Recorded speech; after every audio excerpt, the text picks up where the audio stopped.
할렐루야. 지금 이 시간은 신약 성경 지난 시간에 이어서 마태복음 17장 17-4편으로 시작합니다. 여기서부터는 지금까지 말씀드린 17장 모두를 다시 한번 살펴보는 시간이 되도록 하겠습니다. 앞에서 미처 말씀드리지 못한 부분들을 이 부분에서 말씀을 이어가도록 하겠습니다. 먼저 1절로부터 13절을 통해서 앞전에 말씀을 드렸지만은 변모하신 그리스도에 대해서 좀 더 한 발 좀 더 들어가 깊이 살펴보고자 합니다. 예수님의 영광스러운 그 변화를 우리가 한번 바라봐야만 되겠습니다. 가이사랴 빌립보로 가는 도상에서 베드로의 신앙 고백을 들으신 예수님은 십자가의 순환과 부활에 대해 말씀하시고 계속 북행하여 높은 산 곧 헤르몬 산에 오르셨어요.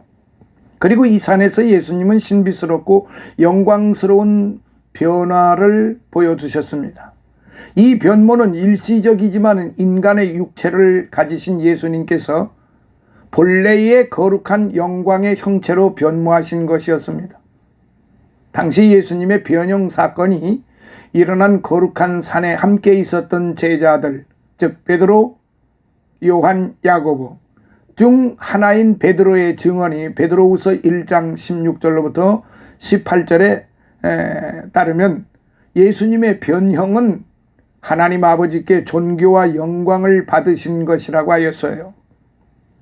그래서 본문에서 표현되는 바도 해같이 혹은 빛과 같이 등으로 거룩하며 영광스러운 모습을 비유적으로 표현할 뿐입니다. 이처럼 그리스도의 완전한 변형, 즉 전인격적인 완전한 변형은 인간의 필설로는 설명하기 어려운 신비 그 자체일 뿐만 아니라 또 말로도 그것을 어찌 다 표현할 수 있겠습니까? 때문에 이를 바라보는 세 제자들은 그 영광스러운 모습에 얼마나 탐복을 했겠습니까? 그 중에서도 베드로는 주님의 영광스러운 상태에 그대로 머물기를 간청했다는 사실입니다. 실로 주님의 영광스러운 모습은 보는 이로 하여금 그 자리를 떠날 수 없게 하는 것이었어요. 하지만 베드로의 태도에는 아무런 희생이나 고통 없이 영원한 영광에 참여하고자 하는 안일함이 숨어 있었던 것입니다. 앞에서도 베드로는 주님의 순환 사역을 만류하다가 크게 책망받은 바가 있어요. 16장 22절로부터 23절이에요. 베드로는 여전히 주님의 말씀을 이해하지 못한 상태에 있었습니다.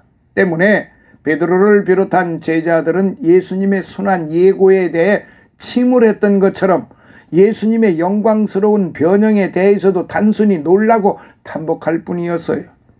사실 예수님의 순환 예고를 들은 제자들은 매우 실망하고 불안해했습니다.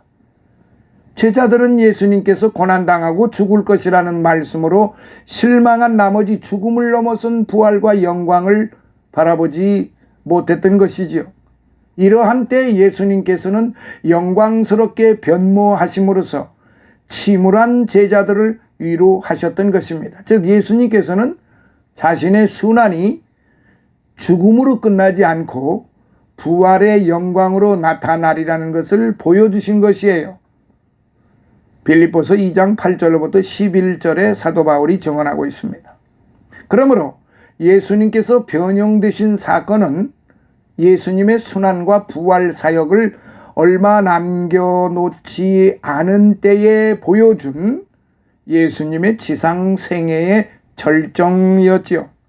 그렇다면 예수 그리스도의 영광스러운 변형은 무엇을 의미할까요? 자, 첫째로 2절을 봅니다. 장차 그리스도가 얻게 될 영광을 나타냅니다. 내부로부터 변형되사 완전하게 변모하신 예수님은 그 얼굴이 해같이 빛나며 옷이 빛과 같이 희어졌다고 하였어요. 해와 같이 빛난다라는 말은 사도 요한이 반모섬에서 환상 중에 본 예수님을 연상케 합니다. 계시록 1장 16절에. 그리고 옷이 하얗게 변하였다는 말도 찬란한 빛으로 말미암아 희게 변한 것으로서 그리스도의 영광을 나타내는 겁니다. 이처럼 제자들이 본 그리스도의 모습은 본래 빛이신 그리스도와 그 영광이었습니다. 그렇습니다. 예수님은 세상의 빛이시며 의의 태양이십니다. 요한복음 9장 5절. 하지만 예수님은 그 빛을 육체 가운데 감추셨습니다. 바울이 말한 대로 예수님은 신성의 모든 충만이 육체로 거하셨음에도 골로새서 2장 9절.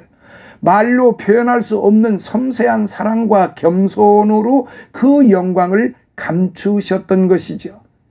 그러나 순환이 임박했고 또한 순환 예고를 들은 제자들이 침울해하는 것을 보신 예수님께서는 그 찬연한 영광의 광채를 보여주시게 되었습니다.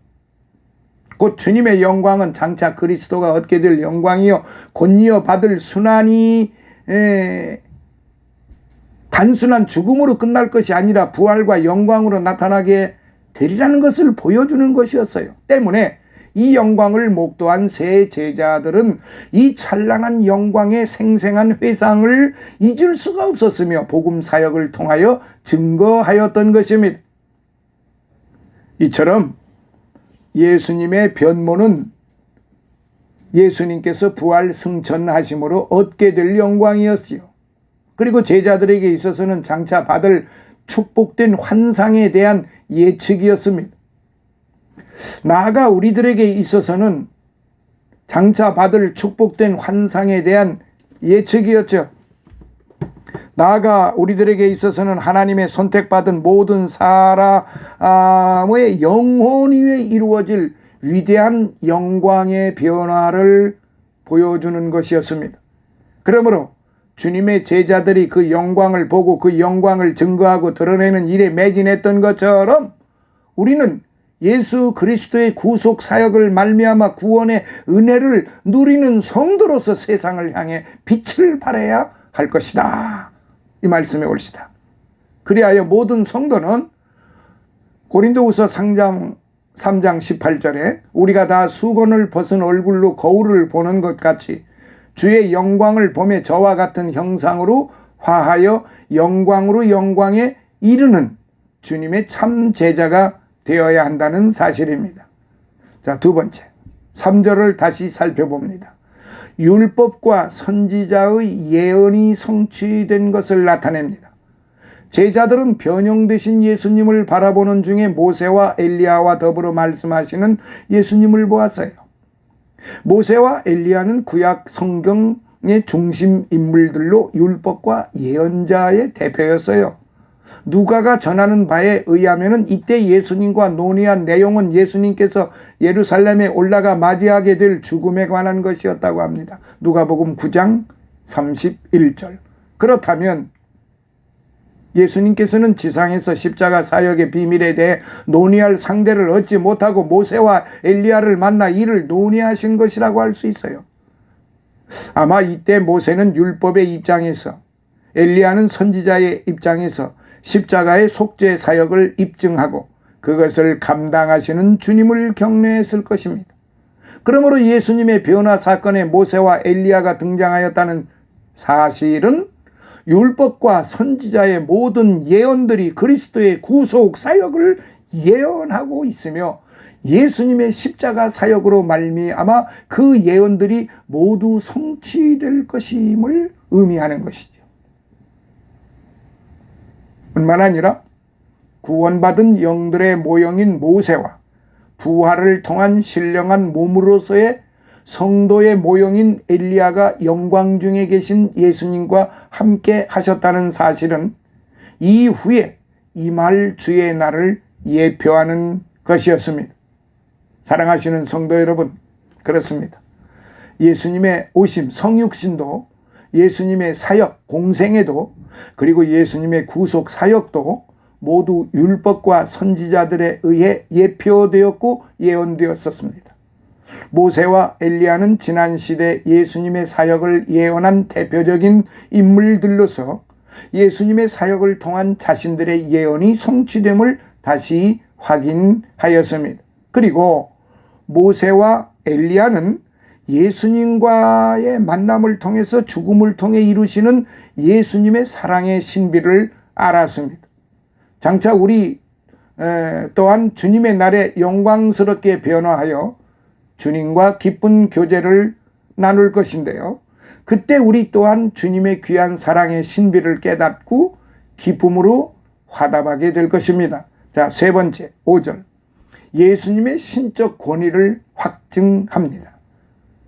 제자들은 빛난 구름 가운데 있어 호련히 들려오는 하늘의 음성을 들었어요. 이는 내 사랑하는 아들이요 내 기뻐하는 자니 너희는 저의 말을 들으라. 이 하늘의 음성은 예수님께서 세례받으실 때 요단강가에서 들렸던 하나님의 음성이었습니다. 3장 17절에 아마도 예수님의 마음속에서는 이 음성이 항상 들렸을 거예요. 실로 우리가 볼 때 이 하나님의 음성은 예수님께서 공생애를 시작할 때와 그리고 예수님께서 공생애의 마지막이요 절정일 때 들린 하나님의 증언입니다. 즉 하나님은 변모하신 그리스도를 바라보는 제자들에게 예수님의 신성을 다시 한번 확증하셨어요. 특히 이 음성은 하나님의 임재를 상징하는 구름 속에서 들려짐으로써 그 권위를 더했어요. 그리고 이는 내 기뻐하는 자니라는 말씀을 통하여 하나님은 우리에게 하나님의 아들이신 예수님께서 하나님이 기뻐하시는 구속 사역을 감당하고 계심을 보여주고 계십니다. 뿐만 아니라 너희는 저의 말을 들으라고 말씀하심으로써 하나님은 우리에게 복음에 지속적으로 순종하라고 명령하고 계신 것입니다. 그렇습니다.